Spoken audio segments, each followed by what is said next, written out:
This video is sponsored by Card Kingdom. If you click on the link in the description below, it'll take you to their store and they'll know I sent you there.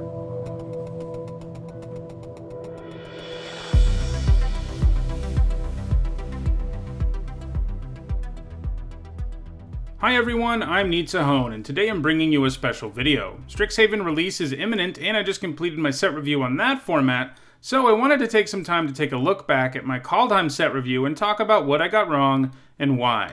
My set reviews are always done before actually playing with the set, so it is inevitable that I'll be wrong about some stuff. Now that I've done 60 plus drafts of this format, I feel like I can really look back at what I got wrong. It was one of my worst sets in terms of cards I feel like I need to revisit. Not quite as bad as Ikoria, but I'm going to be talking about 20 cards in this video where I think I was wrong by more than half the letter grade.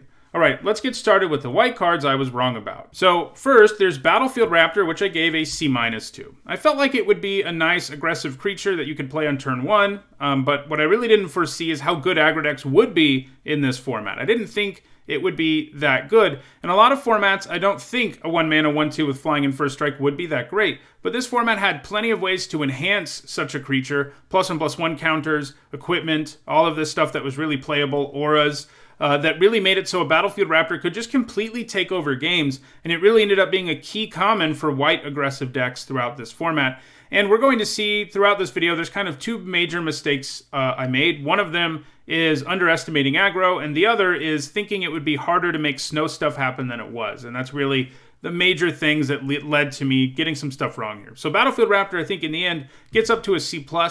I could maybe even see an argument for B- because, it did end up being that crucial in the format, and it ended up being a really high quality common, not one that you play only in a very specific deck.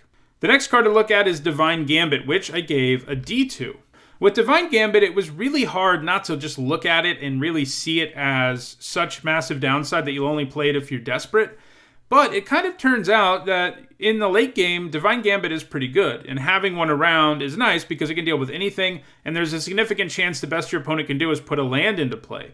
Basically, it turned out to be like a 6-mana removal spell that could deal with a bunch of problem permanents, which isn't a great card by any stretch, but it isn't a D either. This ended up being a solid playable, a C. You didn't want to play it in aggro decks at all, and that is a thing. As we've already talked about, aggro decks were big in this format, and this kind of thing is really bad in an aggro deck because you don't want to have to wait to use a removal till late, but it was pretty good in the other decks. Well, pretty good's an exaggeration, but it was solid in the other decks. All right, let's move to blue now, where the first card I was wrong about was Avalanche Caller. I was excited about this card, reasonably excited about it. I thought it would be a really key card for snow decks. I liked that you didn't need more than a couple snow lands to really make it work, and I gave it a C+, which isn't, a terrible grade.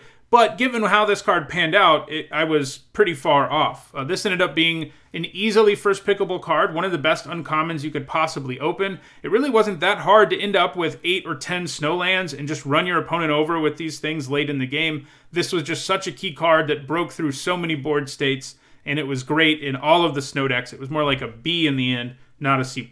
Next up, I have Bergstrider. This was another card I was really excited about. If you know me, you know I love creatures that come into play and tap or bounce things, and that's what Bergstrider did. And I actually gave it a lower grade than I kind of wanted to because I was trying to sort of mitigate against the fact that I was super excited about the card, and I gave him a C+. I kind of thought he might be a B-, but he ended up even being better than that. He was a B. It as another snow payoff that really didn't need that much snow mana, and if you could play a Bergstrider, it often had a massive impact on the outcome of a game. Locking down one creature, as always, is good. Gives you a large creature. It's also a giant. All those things really mattered in this format. Speaking of giants, next up it's Glimpse of Cosmos, which I gave a C+ to. I thought this would be a pretty nice card for a lot of decks because, it's good card selection, and it was basically card advantage. If you get a giant in play, you basically are ending up with 2 cards, and you're doing it really efficiently over a couple of turns. But the sort of comparison that I heard people start to make that somehow didn't come to my mind was that this is basically dig through time as long as you have a giant in play. You get to look at 6 cards and not 7, but you get to look at 6 and put 2 cards into your hand. That card selection was incredible. It could help you find key snowlands, removal, whatever it is you needed, it could help you find it. Additionally, there were enough good changelings in this format that it was easier than I even expected to be able to cast Glimpse the Cosmos from your graveyard. It ended up being a really high quality uncommon, one that I think is more like a B and not a C+. Next up, it's Icebind Pillar, another card that I was wrong about because I underestimated Snow. This is another one, I didn't give it a bad grade, I give it a C+. I thought it would be good, but I also really couldn't get over this idea I had in my head of it coming into play and you not having any snow mana and it being useless. But I really expected that to happen more often than it actually did. It was almost always useful. You could get it to work usually with just like 5 snow lands even. Didn't need a million. Basically, you could always use your pillar, and for that reason, it was a B. Next up, it's Dual Strike, which I gave a C to, which seems really crazy to me now. I don't like fork effects like this in Limited. This one kind of convinced me to think it was better because you could only pay 1 red if you foretold it, and I was like, well, it's going to be a lot easier to copy spells than it is in most formats because you can do it for only 1 mana, but it turns out the restriction on converted mana cost on this was a big, big downside. And this is another card I actually overrated, not underrated as I often do. It was more like a D, maybe even an F. I don't know if I ever played it. So maybe it is really just a straight up F. It was just hard for it to ever line up. Fork effects always have the problem of they need to line up the right way. And even though this one has a foretell, to cast it from foretell, you only have to pay 1 red, and that's upside over most fork effects. It's kind of erased by the fact that you can only copy cheap spells. So it was a D in the end, and again, maybe even an F. Next up, it's Dwarven Hammer, which I gave a C+ to. So I looked at this and sort of looked at the other cards in this cycle, and I was like, man, it's really a bummer that the token it makes, even when you pay the cost, that it's only a 5/1 with trample.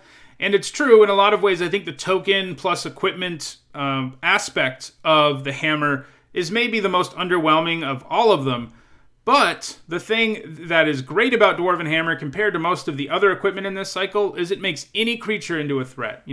Equip 3 is a high cost, but you can put this on almost anything on your side of the board, and suddenly your opponent has no real way to block it effectively without taking damage.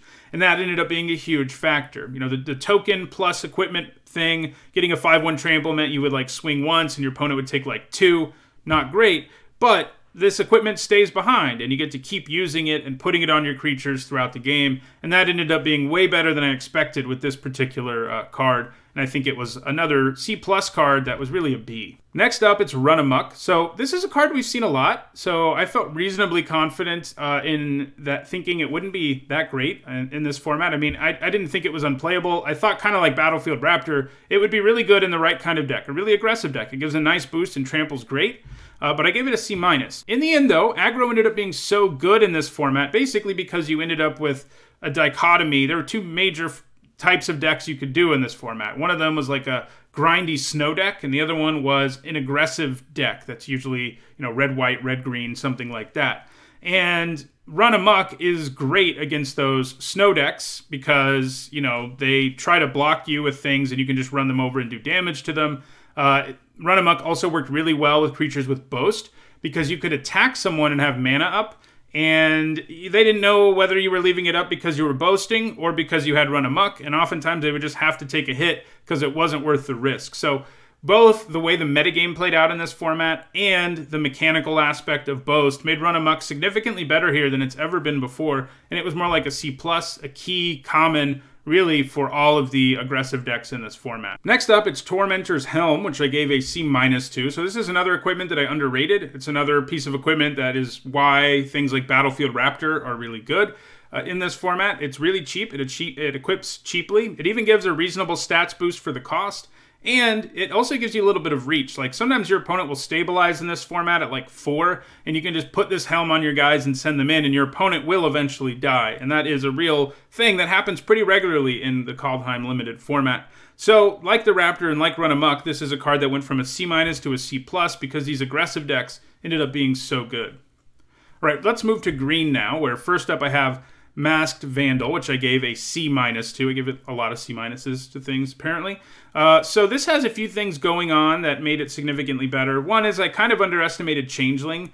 That ends up coming up more often than you'd think, both because of tribal payoffs on your side of the board, but also the various cards where your opponent names a creature type and can blow up your whole board. Most of those are rares, but having something like the Vandal that was immune to that was always pretty nice. The other thing is there were tons of artifacts and enchantments in this format that were worth blowing up, so this was often a 2 mana 1/3 that blew something up on your opponent's side of the board, which is a great deal. And this ended up being a card that you basically always wanted one of if you were in green, and you would play even more than that sometimes. So this is another card that went from a C- to a C+. Let's look at the one black card I think I was wrong about, which is Priest of the Haunted Edge, which I gave a D+ to. So the downside here for me was I really didn't think, some of these other snow payoffs we looked at where, you really didn't need that much snow mana to make it work, or snow permanents to make them work. I was really worried with the Priest. I was like, how are you possibly going to get enough snow lands for this ability to be worth it? Well, it turns out you could pretty often. Now, you couldn't always play the Priest. It did take some work. You probably needed at least 7 snow lands, and like 10 was better. But that was a thing you could do in this format when, that deck was reasonably open. And the Priest could pretty much kill anything once you got a certain number of snow lands in play. It blocked pretty well until then. And then there was also the upside of all kinds of graveyard shenanigans that could help you get back your Priest and use it again to kill something else. So in short, I underestimated how easy it would be to get enough snowlands for the Priest, and I also didn't think about how good it would be with recursion. So it went from a D+ to a C+.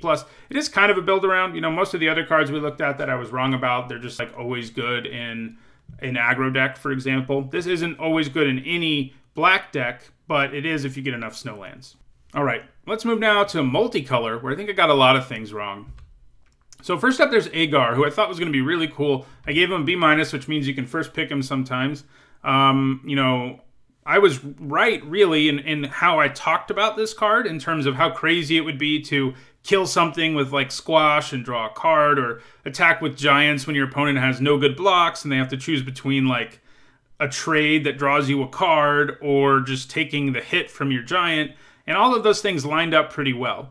And basically, with a lot of creatures in this legendary creature signpost uncommon cycle, I underrated them. And that's true with Agar. He wasn't just a B-, he was straight up bomb. And he was an uncommon that was a bomb, which isn't something we always see, but this format had a few. Sure, he's a build around, but it really wasn't that hard to build around him. If you're playing blue-red, you're going to get Giants, and you're going to get spells that kill things. And you're going to draw cards off of it, which is insurmountable for your opponent even after you do it twice. Next up, it's Ascent of the Worthy, which this is probably the card I was the most wrong about in this set, and surprisingly, I overrated it. I didn't underrate it, which is usually the case. I gave it a B-.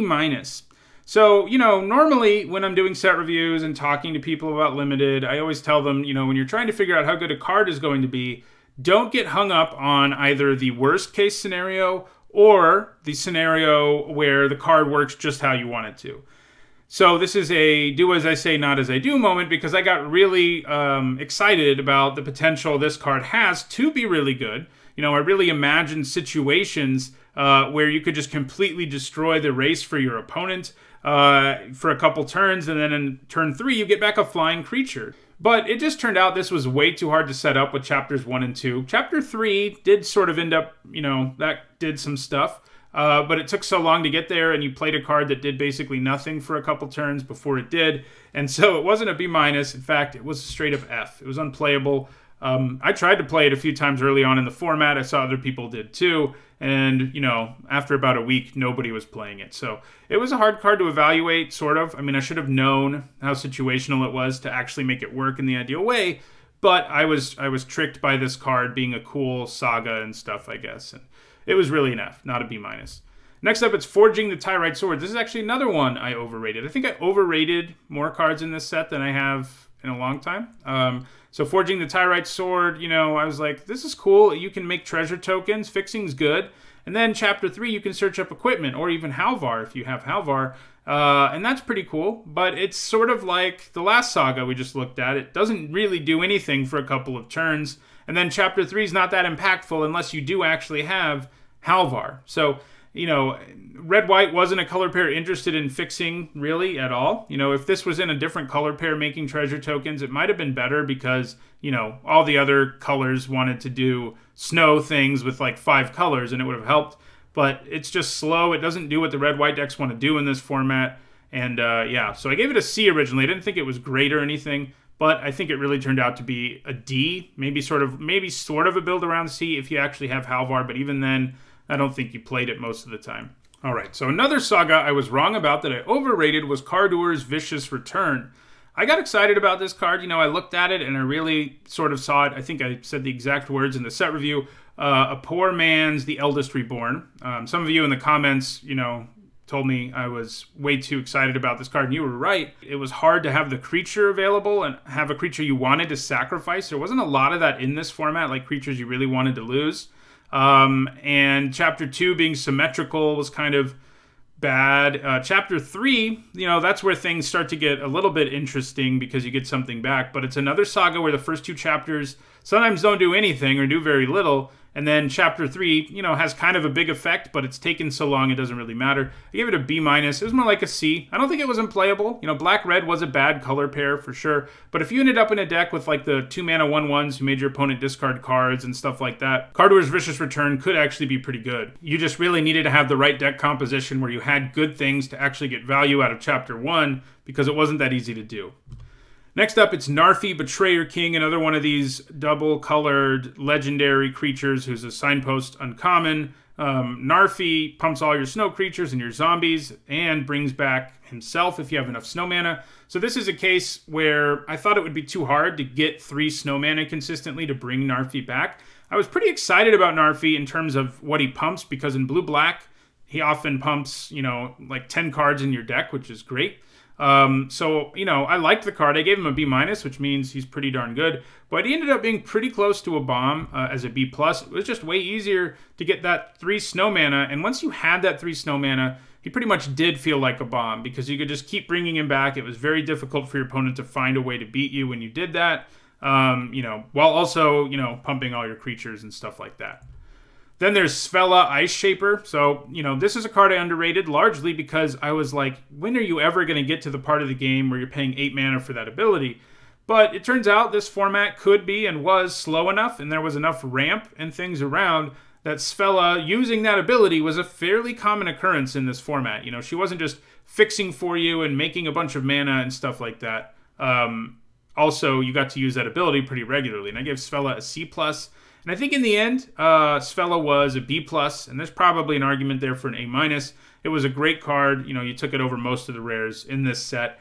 That ability was nuts. It would grind you out a lot of wins, and then in the early game, she would, make all your mana really great. All right, let's close things out now with artifacts, where I think I was wrong about 2 of them. One of them is Cosmos Elixir, which I gave a C to. I was a little skeptical of this card because it sort of seemed like it didn't do anything early, like when you played it, and that was going to be huge liability. But it turns out the way this format shook out, the way, like I said, there were these slower, grindier snow decks and these really aggressive decks, and those are like the 2 main decks in the format. But it turns out this card is really good against both of those kinds of decks. Against the aggro deck, the life gain this gives you can be a real problem for your opponent to overcome. Even though you tap out for 4 mana and don't add anything to the board, it will quickly start gaining you life that makes it insurmountable for the aggro decks in this format. Meanwhile, if you're up against a snow deck, they're often just spinning their wheels the first several turns of the game, and you're still at 20 by the time you play your elixir, and that means you're going to start drawing cards in the very near future. So this was an interesting card because I do think there would be formats, like if there were more mid-rangey decks in this format, the Elixir probably wouldn't have been much better than a C, but because it was all about these really aggressive decks and these grindy snow decks, it ended up being really good and close to a bomb. I'd say it's a B+ in this format. And the last card I want to look at is Goldvein Pick. So I gave this a D+, which is, of course, comically wrong. So, this card was interesting because we saw a card a lot like it back in Ixalan called Prying Blade, and it was sort of a lot like this card. It cost 1 mana to play, 2 to equip, and it gave +1/+0, and the ability to make a treasure when that creature did combat damage to a player. And so, that card was pretty much unplayable in that limited format. There wasn't really a reason to use it. It didn't really fit. It didn't seem efficient enough. And there also wasn't enough of an interest in splashing and things like that in that format. And so I really compared this card to that. And, Prying Blade, even though it's not that different from Goldvein Pick, Prying Blade was like a D in its limited format. And I thought the pick might be better because you can equip it more cheaply and move it around more effectively. but it ended up being way better in this format. Again, aggro decks were really good. There were lots of really good 1 and 2 drops you could slap this on, including the Raptor we looked at earlier. It started making you mana. You could use it to splash. You could use that. You could play this pretty much in any deck. It was at its best in an aggro deck, but you could even play it in some of the, slower decks if you really needed the fixing. But the additional toughness boost is a big part of what made this better than Prying Blade. You wouldn't think that was massive, +1/+0 as opposed to +1/+1, but it was pretty huge. In addition to this format also being very, very aggressive and having good targets to put the pick on and good ways to utilize all the mana you make out of your pick. So in the end, I think it was a C+, and it was very key card, especially for aggressive decks in this format. All right, so those are the things I was wrong about in Kaldheim. I'll of course be doing the same thing, a few months from now for Strixhaven. It'll be interesting to see where I was wrong there. If you enjoyed this video, do me a favor and like it and share it so that others can enjoy it too. If you want to make sure you catch future limited content, don't forget to subscribe and turn on notifications. And if you're looking for that Strixhaven set review, you should see the playlist on your screen now. Thanks for watching.